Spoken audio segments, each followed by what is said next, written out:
Menua adalah kepastian yang tak bisa ditawar, namun cara kita menua adalah pilihan batin yang bisa kita rawat. Dalam ajaran Buddha, penuaan bukanlah musuh yang harus dilawan, melainkan guru sunyi yang datang membawa kebijaksanaan.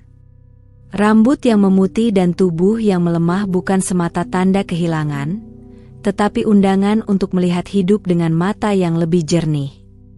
Banyak orang takut menua karena menganggapnya sebagai akhir dari makna dan kebahagiaan. Kita hidup di dunia yang memuja muda, kuat, dan produktif. Namun Buddha Dhamma mengajak kita melampaui pandangan sempit itu, dengan memahami bahwa nilai hidup tidak diukur dari usia, melainkan dari kualitas kesadaran dan kebijaksanaan yang tumbuh seiring waktu. Dalam kehidupan nyata, menua sering disertai perubahan peran.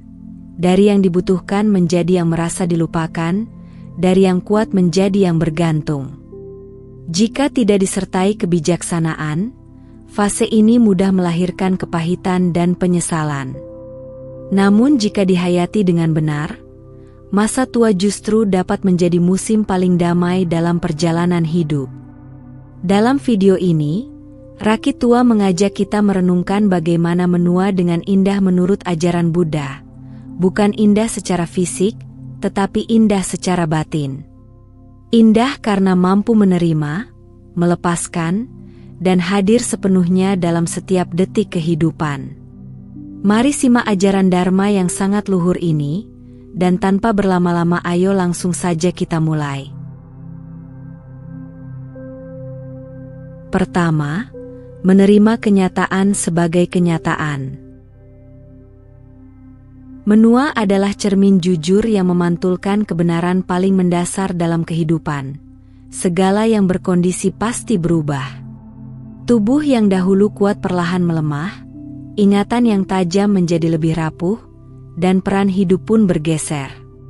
Dalam ajaran Buddha, kenyataan ini bukan untuk ditakuti, melainkan untuk disadari dengan jernih. Seringkali penderitaan di usia senja bukan berasal dari penuaan itu sendiri, tetapi dari penolakan batin terhadapnya.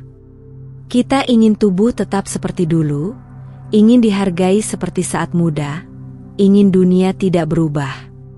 Padahal, menua adalah bagian alami dari kehidupan, sebagaimana terbit dan tenggelamnya matahari. Memahami anicca, ketidakkekalan, membantu kita berhenti berperang dengan waktu. Kita belajar melihat perubahan bukan sebagai kegagalan, tetapi sebagai proses alamiah yang tak bisa dihindari. Di titik ini, kebijaksanaan mulai tumbuh, karena kita tidak lagi menuntut hidup berjalan sesuai keinginan pribadi. Berdamai dengan kenyataan usia bukan berarti menyerah tanpa daya. Ia adalah keberanian untuk melihat hidup apa adanya, tanpa topeng, tanpa ilusi. Ketika kita berhenti melawan, energi batin yang selama ini terkuras oleh penolakan berubah menjadi ketenangan dan penerimaan. Dalam kehidupan nyata, orang yang mampu menerima penuaan dengan sadar terlihat lebih damai, meski tubuhnya rapuh. Ada kelembutan dalam sikapnya, ada kedalaman dalam ucapannya. Ia tidak sibuk membuktikan apa-apa, karena telah memahami bahwa nilai diri tidak ditentukan oleh usia. Inilah langkah pertama menua dengan indah, berdamai dengan kenyataan sebagaimana adanya. Dari penerimaan inilah tumbuh kebijaksanaan, dan dari kebijaksanaan lahirlah keindahan batin yang tidak bisa direnggut oleh waktu. Kedua, merawat batin lebih dari tubuh. Jika pada tahap sebelumnya kita belajar berdamai dengan kenyataan usia, maka langkah berikutnya adalah memahami kemana energi kehidupan seharusnya diarahkan. Merawat tubuh tetap penting, menjaga kesehatan adalah bentuk kebijaksanaan. Namun dalam Buddha Dhamma, tubuh hanyalah wadah sementara. Batinlah pusat pengalaman hidup, tempat bahagia dan derita bersemi. Banyak orang menua dengan penuh kecemasan karena terlalu terikat pada tubuh.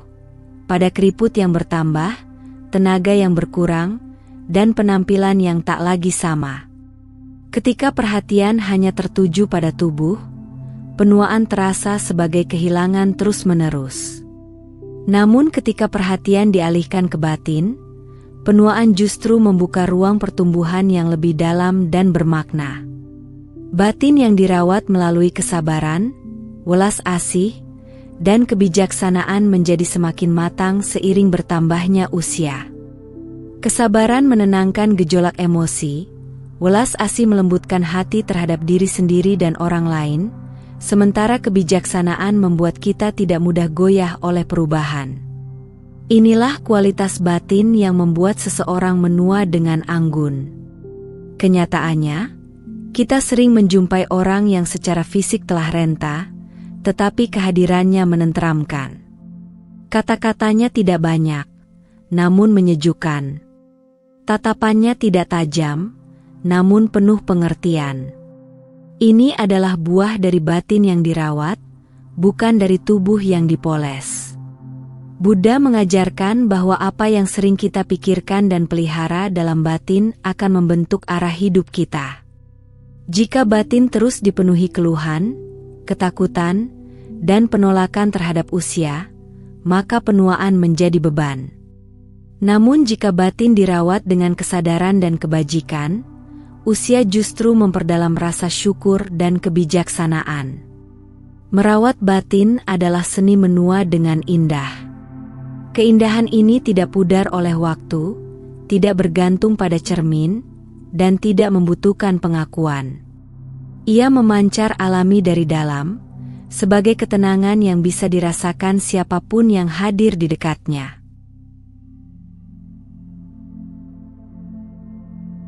Ketiga, mengurangi keinginan dan perbandingan. Setelah belajar berdamai dengan kenyataan usia dan merawat batin sebagai sumber keindahan sejati, kita dihadapkan pada akar penderitaan yang sering tersembunyi, keinginan yang belum selesai dan kebiasaan membandingkan diri. Di usia senja, penderitaan batin kerap muncul bukan karena kekurangan nyata, melainkan karena pikiran masih hidup di masa lalu atau sibuk mengukur diri dengan kehidupan orang lain. Perbandingan adalah api halus yang terus membakar batin. Kita membandingkan diri dengan tubuh kita yang dahulu, dengan pencapaian yang pernah diraih, atau dengan orang lain yang tampak lebih berhasil, lebih sehat, atau lebih diperhatikan.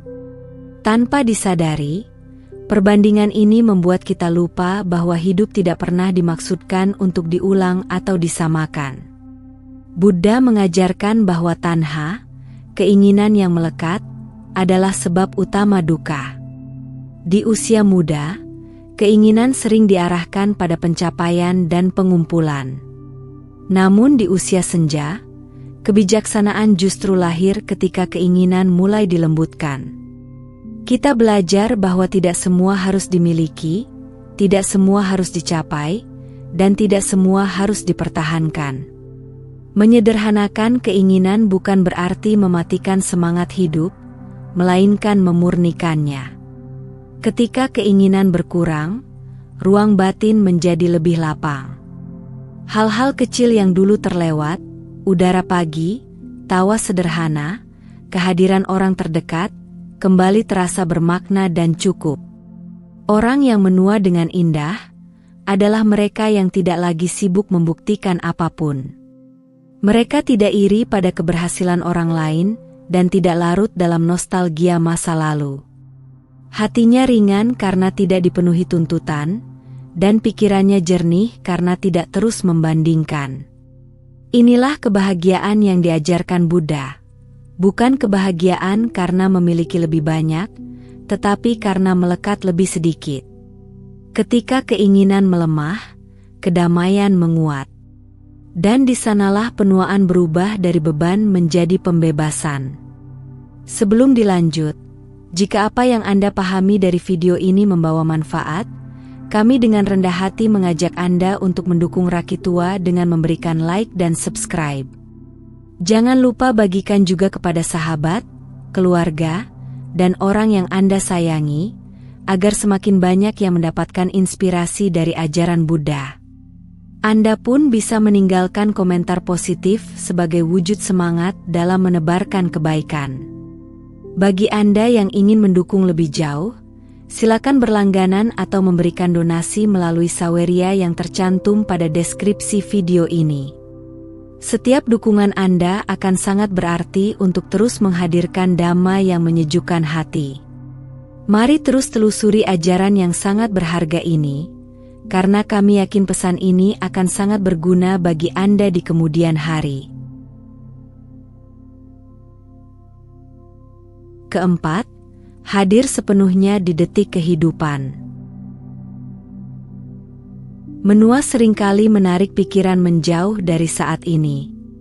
Ingatan berjalan mundur ke masa lalu, tentang kekuatan yang pernah dimiliki, kesempatan yang terlewat, atau kesalahan yang belum termaafkan. Ada pula kegelisahan yang melompat ke masa depan, tentang sakit, kesepian, dan kematian. Tanpa disadari, kita hidup dimanapun kecuali di tempat kita benar-benar berada. Dalam ajaran Buddha, kesadaran penuh adalah jalan pulang ke kehidupan yang nyata. Ia mengajak kita kembali ke momen ini, ke napas yang sedang mengalir, ke tubuh yang sedang duduk, ke suara yang sedang terdengar. Saat kita hadir sepenuhnya, usia tidak lagi menjadi beban pikiran, melainkan latar alami tempat kehidupan berlangsung. Perhatian pada hal-hal sederhana memiliki kekuatan besar. Secangkir teh hangat yang diminum dengan sadar dapat membawa kedamaian lebih dalam daripada kenangan kejayaan masa lalu. Percakapan tulus yang didengarkan dengan penuh kehadiran seringkali lebih bermakna daripada 1000 rencana yang belum tentu terjadi. Disinilah keindahan menua mulai terasa. Hidup melambat, namun kesadaran justru diperdalam. Buddha pernah mengibaratkan kehidupan seperti aliran sungai. Orang yang terus menoleh ke hulu akan terseret arus tanpa sadar, sementara yang terpaku pada hilir akan tenggelam dalam kecemasan. Hanya mereka yang menyadari pijakan kakinya di dasar sungai, saat ini, yang mampu berdiri dengan tenang di tengah arus perubahan. Terkadang, banyak orang menua dengan gelisah karena pikirannya tak pernah benar-benar tiba. Padahal, saat ini adalah satu-satunya waktu di mana kebijaksanaan bisa tumbuh. Masa lalu telah berlalu, masa depan belum tentu datang, tetapi saat inilah kehidupan benar-benar bernapas. Menjaga kesadaran saat ini adalah cara menua dengan indah dan bermartabat. Ketika kita hadir sepenuhnya, setiap usia menjadi cukup, setiap hari menjadi utuh, dan setiap napas menjadi pengingat bahwa hidup, di usia berapapun, tetap layak dijalani dengan penuh makna. Kelima, berdamai dengan masa lalu.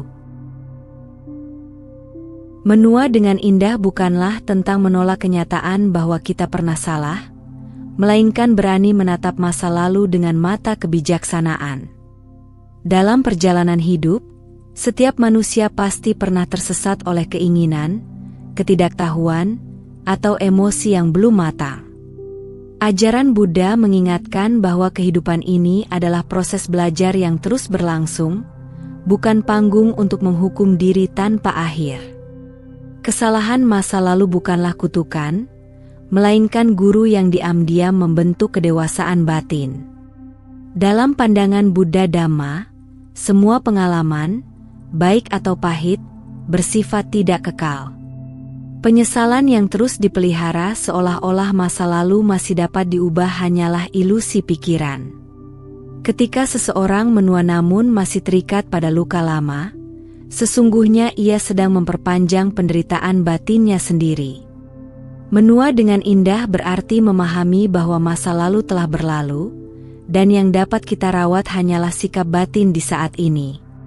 Ajaran tentang duka mengajarkan bahwa penderitaan bukan hanya berasal dari peristiwa, tetapi dari keterikatan terhadapnya. Melekat pada rasa bersalah, dendam, atau penyesalan adalah bentuk keterikatan yang halus namun menguras energi kehidupan. Dengan kebijaksanaan, kita belajar melihat bahwa memaafkan diri sendiri adalah bentuk welas asih yang mendalam. Tanpa welas asih terhadap diri, kebijaksanaan tak akan tumbuh dengan utuh. Berdamai dengan masa lalu juga berarti membuka ruang untuk memaafkan orang lain. Dalam Buddhisme, kebencian tidak pernah berakhir dengan kebencian. Kebencian hanya berakhir dengan cinta kasih. Saat usia bertambah, memelihara dendam justru membuat batin semakin berat, sementara memaafkan menjadikan langkah hidup lebih ringan. Inilah keindahan batin yang tidak dapat diukur oleh usia fisik. Menua dengan indah adalah proses melepaskan beban yang tidak perlu. Seperti seorang pejalan jauh yang menyadari bahwa ia tak perlu membawa semua barang lama, batin pun belajar meninggalkan luka yang sudah tidak relevan. Dengan pelepasan, hati menjadi lapang, dan kejernihan muncul secara alami. Di sanalah kebahagiaan yang tenang mulai bersemi. Berdamai dengan masa lalu adalah latihan untuk hadir sepenuhnya di masa kini. Dalam keheningan batin yang bebas dari penyesalan, usia tidak lagi menjadi sumber kecemasan, melainkan ladang kebijaksanaan. Menua dengan indah berarti menua dengan hati yang damai, hati yang telah belajar menerima, memaafkan, dan melangkah pelan menuju akhir kehidupan dengan senyum kesadaran. Keenam, menumbuhkan kebajikan hingga akhir hayat. Usia yang bertambah bukanlah tanda bahwa perjalanan batin harus melambat, melainkan undangan untuk memperhalus arah hidup. Dalam ajaran Buddha, hidup tidak diukur dari panjangnya waktu, tetapi dari kualitas kesadaran yang mengisi setiap momen. Menua dengan indah berarti membiarkan kebajikan menjadi nafas kehidupan, mengalir tanpa paksaan, tanpa tuntutan untuk dipuji, cukup hadir sebagai kebaikan yang alami. Praktik Dharma bukan latihan untuk mereka yang muda dan kuat saja. Justru ketika tenaga fisik mulai berkurang, latihan batin menemukan tempatnya yang paling jujur. Memberi tidak selalu berarti materi, tetapi kesediaan berbagi perhatian, senyum, dan pengertian. Menjaga sila di usia senja bukan soal aturan kaku, melainkan bentuk penghormatan pada kehidupan yang semakin disadari nilainya. Dalam kebajikan, terdapat keheningan yang meneduhkan. Seseorang yang terus menanam perbuatan baik di masa tua, sedang mempersiapkan batinnya untuk tidak gentar menghadapi perubahan. Buddha mengajarkan bahwa karma bukanlah hukuman, melainkan jejak kesadaran. Maka setiap ucapan lembut dan niat baik adalah benih yang menenangkan batin, baik kini maupun di saat-saat akhir kehidupan. Melatih batin, menjadi ruang pulang bagi mereka yang telah lama berkelana dalam hiruk-pikuk dunia. Di usia lanjut, meditasi bukan lagi upaya mengejar pengalaman spiritual, tetapi latihan berdamai dengan apa adanya. Duduk diam, menyadari nafas, dan menumbuhkan cinta kasih adalah cara halus untuk menerima penuaan tanpa perlawanan. Di sanalah keindahan usia menemukan maknanya. Menua dengan indah bukan tentang meninggalkan warisan harta, tetapi meninggalkan jejak kebajikan. Orang mungkin lupa wajah dan nama, tetapi ketenangan yang pernah ia sebarkan akan tetap terasa. Dalam pandangan Buddha, hidup yang harum adalah hidup yang memberi manfaat, bahkan tanpa disadari oleh pelakunya sendiri. Ketika akhir hayat mendekat, kebajikan menjadi cahaya yang tidak menyilaukan, namun menuntun dengan lembut. Tidak ada penyesalan yang keras, tidak ada ketakutan yang berlebihan, hanya rasa cukup dan syukur. Inilah puncak dari menua dengan indah, batin yang terlatih untuk melepaskan, sambil tetap memancarkan kebaikan hingga hembusan nafas terakhir. Menua sering kita anggap sebagai proses kehilangan, padahal sejatinya ia adalah proses pemurnian. Apa yang tidak penting perlahan luruh, menyisakan esensi kehidupan yang paling mendasar, kesadaran, kebijaksanaan, dan welas asih. Di titik ini, hidup tidak lagi ramai, tetapi justru menjadi lebih jujur. Dalam keheningan usia, kita diajak melihat bahwa kebahagiaan sejati tidak bergantung pada seberapa banyak yang bisa kita capai, melainkan seberapa dalam kita memahami diri sendiri. Orang yang menua dengan kesadaran tidak sibuk menuntut dunia, tetapi sibuk merawat batinnya. Mungkin inilah keindahan sejati dari penuaan, ketika kita berhenti berlari dan mulai benar-benar tiba. Tiba di dalam diri, di dalam napas, dan di dalam kedamaian yang tidak tergantung pada apapun. Menua dengan indah bukanlah tentang menolak usia, tetapi tentang merangkulnya dengan kebijaksanaan. Ajaran Buddha mengingatkan kita bahwa penuaan adalah bagian alami dari duka, namun juga pintu menuju pembebasan jika dihayati dengan benar. Ketika kita belajar menerima ketidakkekalan, merawat batin, dan menumbuhkan kebajikan, usia tidak lagi menjadi beban. Ia berubah menjadi mahkota pengalaman yang memperdalam pandangan hidup. Hidup ini singkat, dan usia tua adalah pengingat bahwa waktu sangat berharga. Justru karena keterbatasan itulah setiap momen menjadi bermakna. Menua dengan indah berarti hidup dengan penuh kesadaran hingga napas terakhir. Semoga kita semua tidak hanya panjang umur, tetapi juga panjang kesabaran, panjang welas asih, dan panjang kebijaksanaan. Karena pada akhirnya, keindahan sejati tidak terletak pada wajah yang muda, melainkan pada batin yang tercerahkan.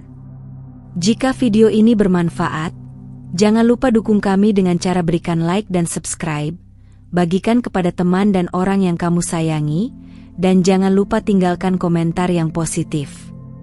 Kamu juga bisa berlangganan untuk mendukung kami, atau berdonasi melalui saweria yang tercantum pada deskripsi video ini. Cukup sampai di sini dulu video kali ini. Mari bersama Rakit Tua, membina diri di jalan Buddha dan semoga semua makhluk hidup berbahagia.